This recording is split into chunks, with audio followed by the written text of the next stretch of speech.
Hey guys, it's Beth, and welcome back to some more Pokemon White, Randomized, and Nuzlocke. I cannot recall literally anything that happened last time. I'm gonna do a team recap because I genuinely I don't remember anything. I don't remember anything. Okay, so we have Sprite the Matang, level 29, holding the Eviolite. Attack up, defense down, clear body, cut, confusion, metal claw, spatial rend. That seems pretty good. Kaiju, level 23, holding the male, right.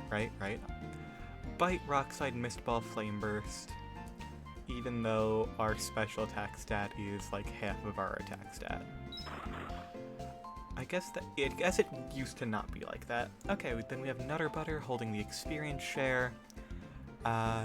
Special defense up, speed down, that's not ideal in all honesty. Spatial rend, flame burst, sand tomb, discharge, not bad. Betty the Slow King holding the power belt, which I'm pretty sure is defense up, speed down in terms of like EV training. Water gun, confusion, discharge, giga drain. Then we have Roundabout the Klinglang, vice grip, gear grind, discharge, spatial rend with the scope lens. And then we have Sue, the Palpitoad? Yeah, it is a Palpitoad. Leftovers, Bubble Beam, Icy Wind, Mudshot, and Giga Drain. Nice, okay. I think I'm in the town with Clay now. Right, and I need to go down into the cold storage and fight people. I think so. Oh, there's Sharon. Beth, do you think Team Plasma could be in there? I don't like cold places, but we have to check. What a bother. Can we get encounters in here? Well, still, is there anything more important than strength for trainers like the champion said? I'll never understand just by thinking about it. What a bother. Let's hurry up and check the inside. You know what? Giving you the Android 16 voice kind of works now because it's like you're doing a robot voice.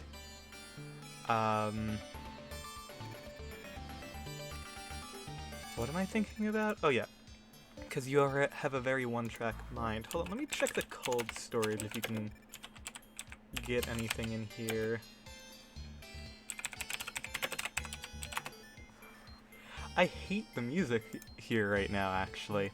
This is like the only area in the game that I have not enjoyed the thing. Okay.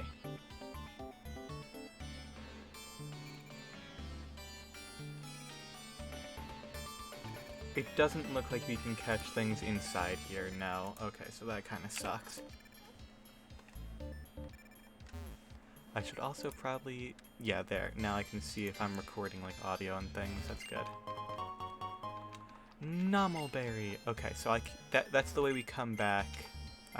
Like, we can't go through there yet.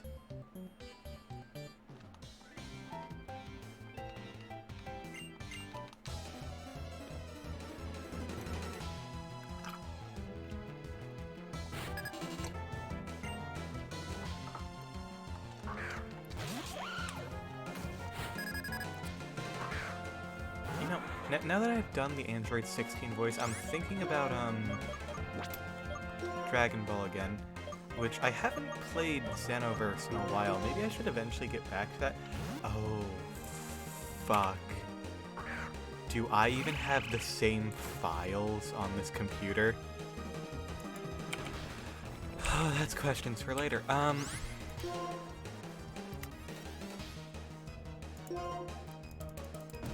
Dang, you outspeed. I mean, I outspeed, so you actually get a hit in.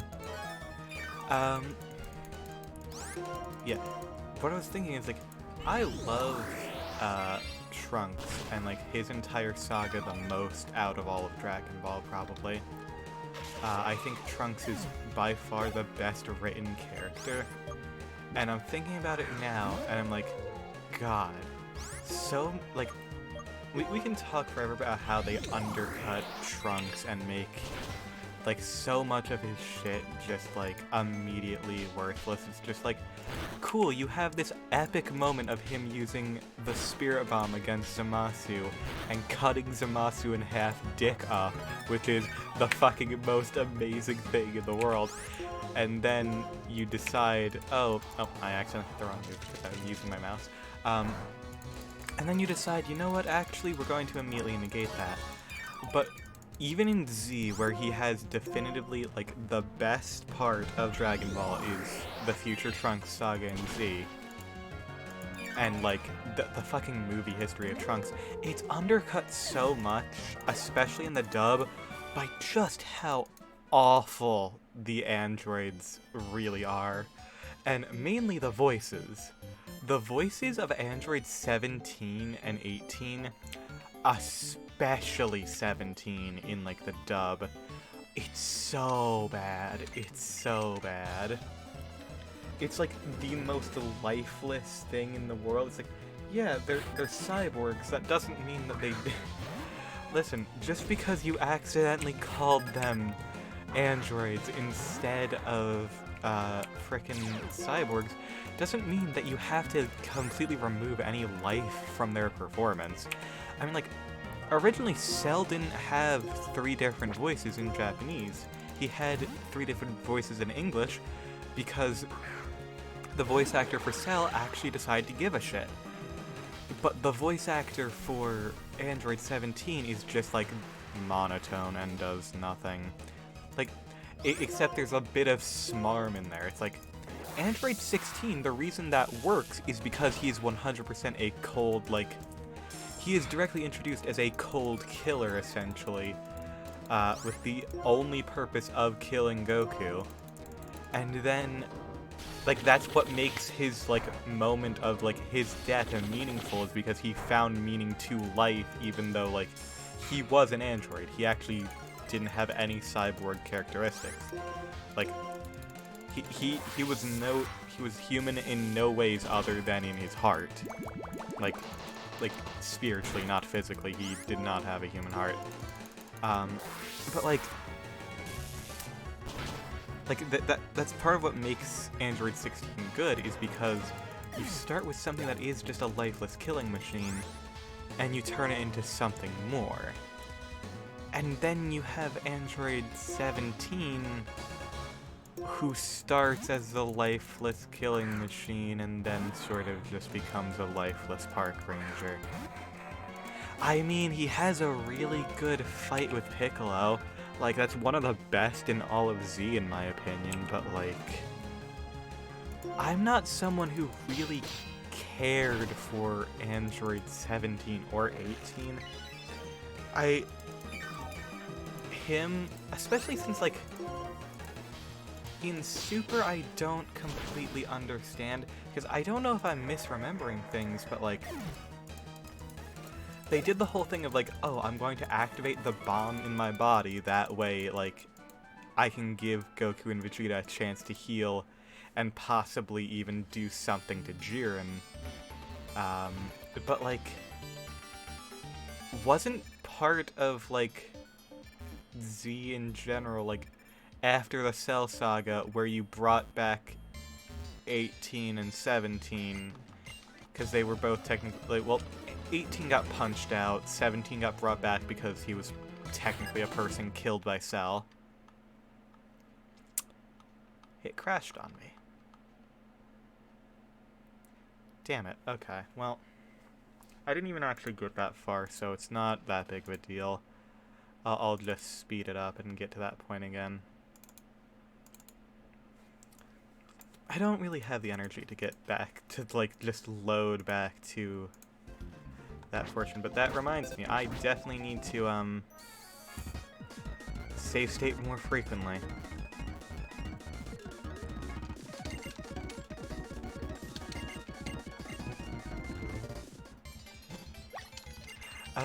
Crap, now I've completely lost my train of thought. I was like, Oh yeah, they bring back 17.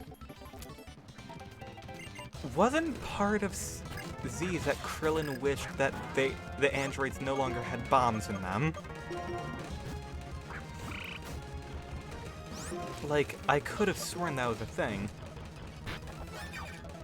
Like, he shouldn't have, like, I get he survived the bomb anyway, which makes sense given, like, how, like, given how Cell was able to survive his own self-destruct feature, it makes sense that the other androids would also have that built in. But didn't they remove the bombs? Like, I thought that was Krillin's wish, was to give androids 17 and 18 a normal life because they had it stolen away by Dr. Gero. I seriously thought that was like a thing, but it seems like it wasn't.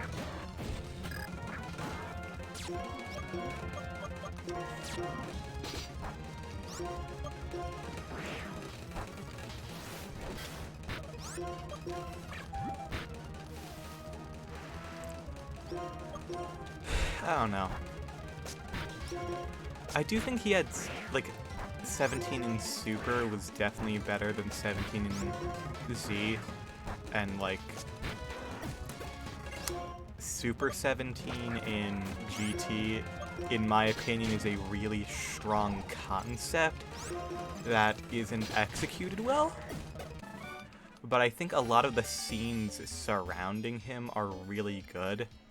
Especially, like, Hellfighter 17, I think, was, like, really, really good. Of, like, him coming to Earth, and then essentially asking Android 18 to join him in that perfect Am I fucked? What? Oh, no. Don't tell me I have to, like, if I have to, like, if it's permanently broken here, that's a problem. Because I can't just walk past him. I would need to, like...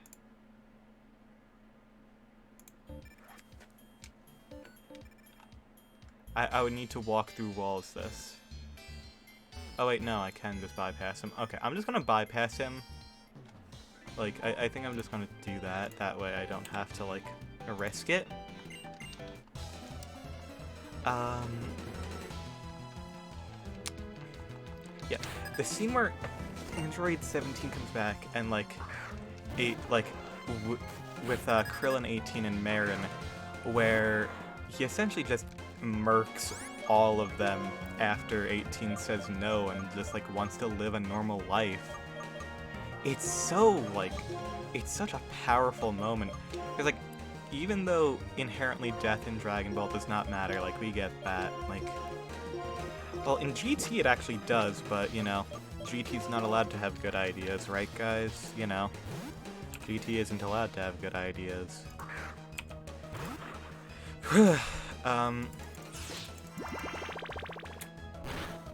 It's just, like... seeing Krillin, like, I forget, did he actually die there? I don't think he did, but, like, that's just, like, such an impactful, like, moment of just, like, oh, fuck. Like, you actually, that, oddly enough, that gives the most character to 18 out of literally anything, just by, like, showing that she actually does love her family and cares about, like, stuff like that, and, you know, I don't think that was ever fully developed in Z, and I didn't see much of it in Super, but also Super made me fucking space out halfway through. And then zone back in occasionally, and then... Well, that's not true. I overanalyze literally everything. I don't really actually zone out. I just miss things occasionally. I also really like how, in Heroes, they actually show... I believe they're called... They might be called Android 1718. Or is it something else? I think it's literally, like, Android 1718. Like, that's how it's written.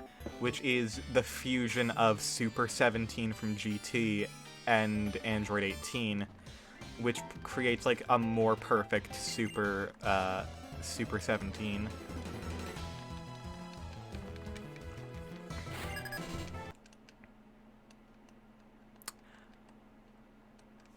Okay, this is a problem. I'm glad that I've committed to not even, like...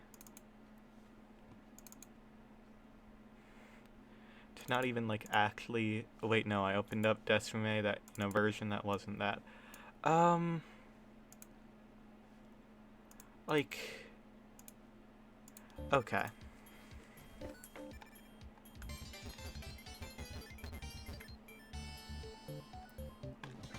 Okay, I'll just fight you again. Like, this is really freaking weird. Like, this is happening... The fact that it happened with two characters so close to each other, like, that never happens for us. That's just not a thing.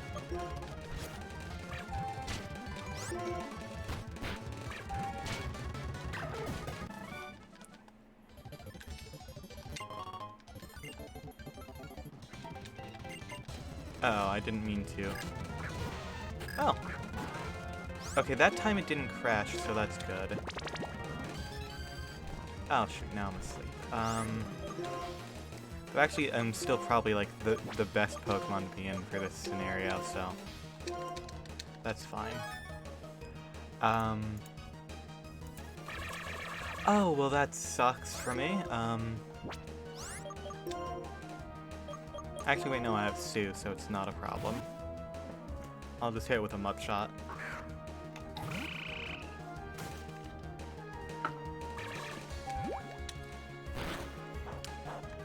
It's weird. I don't think I've seen Android 16 in Heroes at all. Like, that's really weird.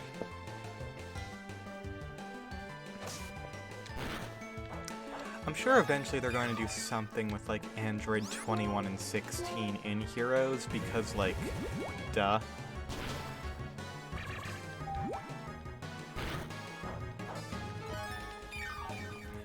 Android 21 is also one of the best additions that they've made to Dragon Ball. Like, genuinely, like, having such an interesting character using the concepts of previous ones, it's like, it is really nice. It's a nice change of pace.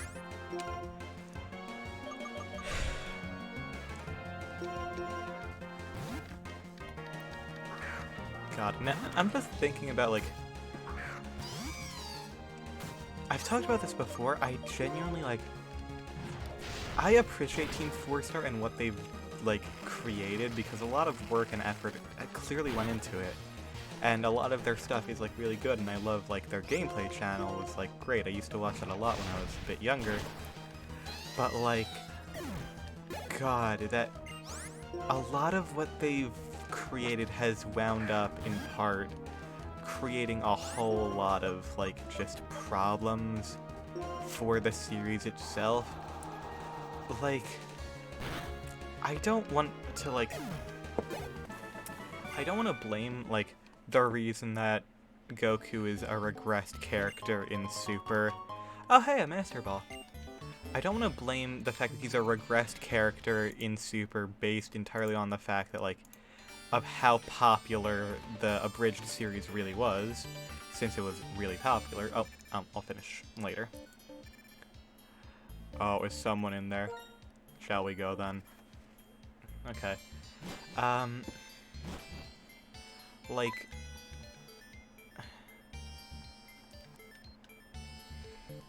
All of you, huddle around me. I can't take this cold. Whatever. I can't believe you were really hiding. It's a bother, but if you're cold, shall I show you outside? Pokemon... No, incorrect voice. Pokemon are our king's friends. While we're taking care of them, we can't let any harm come to them here. Everyone, drive these intruders away. Understood, Zizolin of these 7 sages. Put them up, because here we come. I think I accidentally, like, combined all of their voices together. That's fine.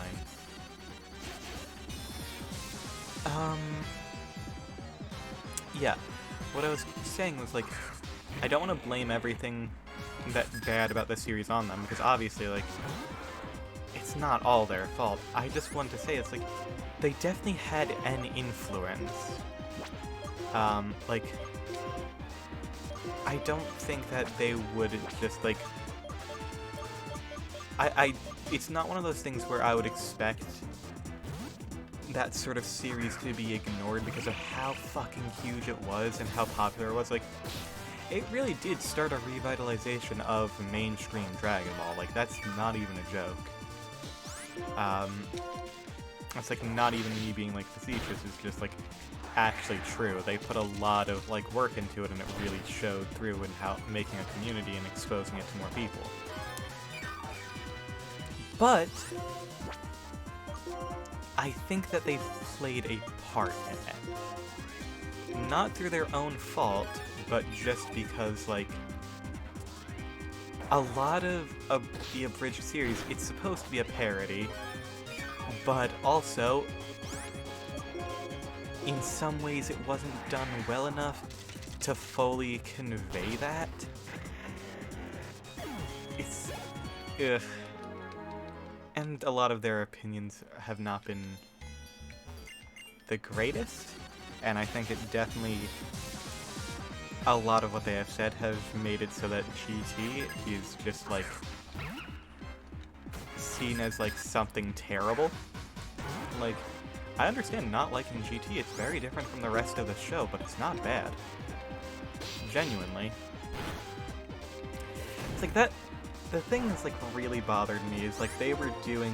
They have their TV December, and they build it since the beginning as a celebration of all things Dragon Ball. Whew, okay, so...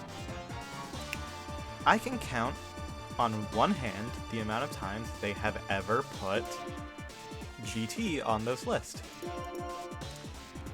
And they also straight up did not have any GT on the best arcs in Dragon Ball. Instead putting in the Zamasu arc at number fucking whatever the lowest one was. Even, like, how do you put the fucking Zamasu arc above, like, Baby and the Shadow Dragons, which may not have perfect execution but are a good concept, over the Zamasu arc, which is a bad concept with a bad execution? It's fucking ridiculous. It's like, here's where they've put it onto the list. Super Saiyan 4 in the top whatever transformations at number 4 underneath, wait, no. I think it was number 5. Yeah, it was number 5, and then Perfect Cell at 4, Super Saiyan 2 at 3, Ultra Instinct at 2, and regular Super Saiyan 1. I can accept Super Saiyan 1, I can accept Ultra Instinct at 2, I 100% understand. Perfect Cell, sure. But in your own fucking list for Super Saiyan, like, in your own video for Super Saiyan 2, you try to mention how it doesn't really do much, and if your name isn't Gohan. Which is entirely true. There's nothing special about Super Saiyan 2 for anyone other than Gohan. But that's point aside. Okay, so that's one instance of GT. And then you have Shadow Dragons and Baby on their villains tier list. And I think that's it. Actually, like, looking back, like, no joke, I think those 3 are the only instances of them being talked about.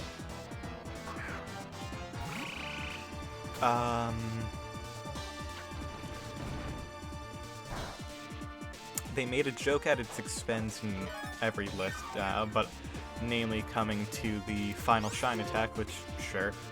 I guess they sort of mentioned it in Fusions. Like, that whole thing, in the techniques list. Ugh.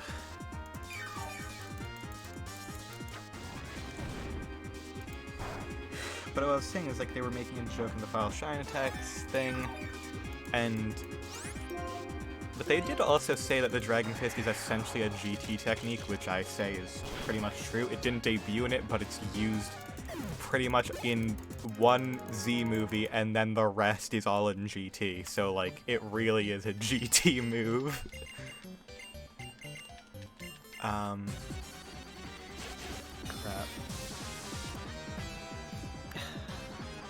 It's just such a shame, because it really is not a bad thing. It's just, like, and the fact that they, like, say it's a celebration of all things Dragon Ball, and then deliberately go out of their way in the start of the best arcs in Dragon Ball, like, list that they do, go out of their way to say no GT and no Heroes. It's just like, well, then it's not a celebration of all things Dragon Ball. Because you've just removed like, Heroes at this point probably covers at least half of the series as a whole. Like, no joke. Like, I've said for a very long time that Dragon Ball fans, like, they accept literally 25% of the series as a whole as canon, and enjoy maybe 11%. And it's not even a joke. Like, GT comprises a fairly decent chunk, and Heroes is by far the largest chunk, and Super consists of another chunk. Because let's be honest, Super has questionable canonicity to what your list is. You know what? I need to talk about canonicity in Dragon Ball and how that fucking can of worms is. You know what? Actually, saving state, because I don't want to do all these battles again.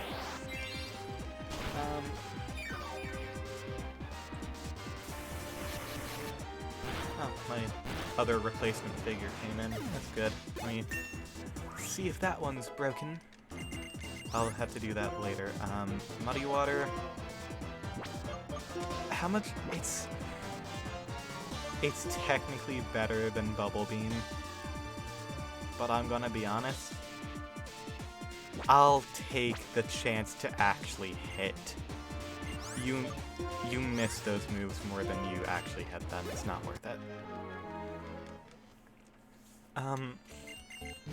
A lot of the rules of canonicity and how Dragon Ball does things is dumb, because a lot of people take everything Toriyama says and does as gospel, which is why they're like, oh, Super is canon, ? Because Toriyama has been assisting writing it, even though he's given it mainly to Toyo Toro, and they've been doing it instead. But here's the thing. It's like, oh, GT isn't canon because it wasn't created by Toriyama. Yeah, it was given to someone else with his trust to continue. He just didn't want to be involved with it. And then it's like, Bardock is not canon by those rules, because Toriyama had jack shit to do with Bardock. And, like, Toriyama had jack shit to do with Bardock. The original Z Broly would be canon because he designed that. He created that. He at least helped on it, I think. I forget. I know he definitely helped on it. I forget if he actually created it. But, like, yeah, that is partially his doing.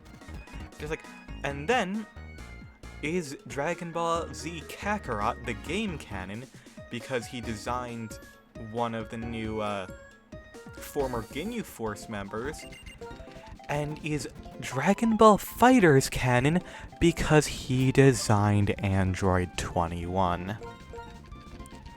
In my book, actually, I would put FighterZ as canon. Like, if you're going off of, like, there's no reason to not include that in canon, honestly. It's well written enough, and it fits within a Dragon Ball style. If they actually did that as an arc, I think it would be a decent one, especially if they do it more fleshed out. They don't have to include, like, player character into it, but, like, they could definitely do, like, everyone is now on the same level. It just depends on your own techniques and, like, skill to see where you are. I think that would be really interesting, and also you'd get multiple perspectives, which is always cool. Not everything Toriyama says is gospel. So don't say that, like... Because if everything Toriyama has ever done is canon, then the series contradicts itself, because he worked on both Z Broly and Super Broly, and he worked on the original Bard... Like, well, he didn't work on the original Bardock, but eventually made Dragon Ball Minus, which people up until Broly said that they didn't like and didn't want to be canon. But now it is canon, so they do say that they liked it. It's like the Amazing Spider-Man movies. People say that they hated it up until they see the new stuff and are like, oh yeah, I've liked it the whole time. Like, no, you fucking didn't. Stop lying. There's no point. It's like, as someone who consumes bad media on the daily and admits that it's bad but also enjoys it, it's like, yeah, I enjoyed the frickin' The Amazing Spider-Man movies and Dragon Ball Minus. So I get to claim superiority, even though I just have bad opinions. I have no idea where I'm going with this, so I'm going to end the episode here. Thank you all so much for watching. I hope that you've enjoyed, and I hope to see you in the next one. Bye-bye!